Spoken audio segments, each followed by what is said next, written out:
उहाँले शिवजीको घोर तपस्या गर्ने क्रममा उहाँको रोग निको भइसकेपछि उहाँले शिवजीको नाममा शिवलिङ्ग स्थापना गरेको र स्कन्द पुराणको व्याख्याअनुसार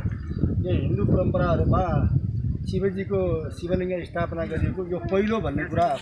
शास्त्रहरूमा उल्लेख भएअनुसार हामी त्यसैलाई विश्वास गर्दै अहिलेसम्म मान्दै आइरहेका छौँ भन्ने कुरा हाम्रा पुराणहरूले व्याख्या गरेअनुसार हामीले जानेको कुरा त्यति हो। यहाँ बोलबम भनेर भक्तानुजनहरू आउने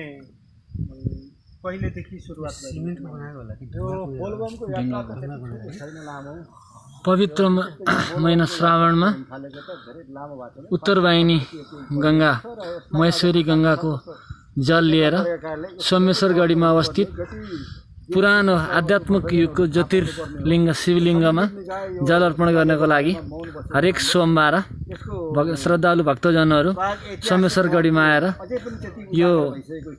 स्थानीय भनाइअनुसार